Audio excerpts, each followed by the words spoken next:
I do love to see stuff like this. This is the new UI from Bet365. This is the player stats section where you can look at all the players playing. It's quite nice and tidy, and you can rank them. It's kind of like what Odd Alerts has on the live page where you can see all the players in play.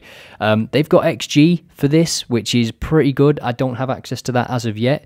It's very, very expensive data. I won't even say the numbers, but yeah, it is good though, and bookmakers obviously can afford that kind of money.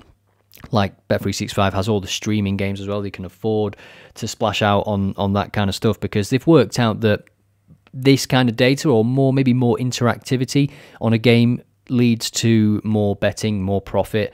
It is league dependent at the minute. So for XG especially, and all those player stats, if you're looking at the Belarusian women's second division, you're not going to get player stats. You're not going to get XG. You're not going to get these action areas that are here as well now.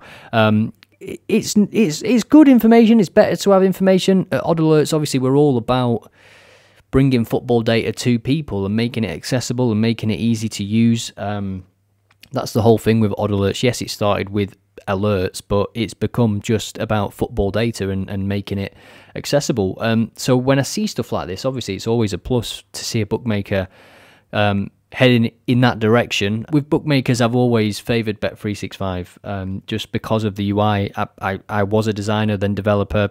I am a designer and developer for Odd Alerts, of course, and it's nice to see. Some of the other bookies' websites are just horrible to use. I mean, it's just the truth, isn't it? And that's why Bet365 is so profitable, because they started on the internet, I think, and they've always been sort of internet only. They might have done a few novelty physical stores, or just for brand awareness and whatnot, but they are a digital brand, and when you are digital first, you've got to make sure your product is sticky. You've got to make sure the way people use it is easy.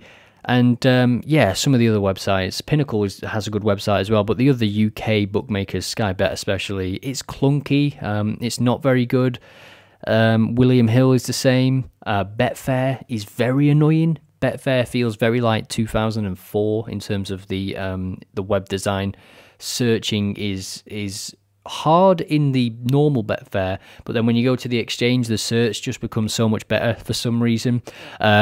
Interesting, that, isn't it? The technology is definitely there, but for the average punter, shall we say, that's not using the exchange, the low-tech version of the site probably just leads them down the path of the Premier League or the Bundesliga or whatever, the main leagues, whereas Bet365, to be fair to them, the search is really quick. Everything just sort of works, doesn't it? And you can find the games that you want to bet on pretty quickly. They have started doing, Bet365, in more recent times, these kind of boosters and stuff like that, and bet bonuses.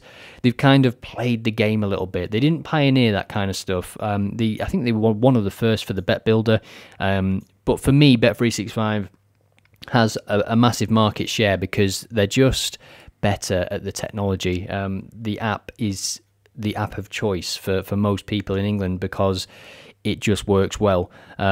It has outages and stuff, sure, like all technology companies do, but when it's working, it's rapid. The amount of data that it has to process and everything per second, the amount of bets that it's probably processing per second, the amount of just processes that is happening on that website, and for it to all be kept up to date, all be live, it's good, and they're improving as well, as we've shown with this.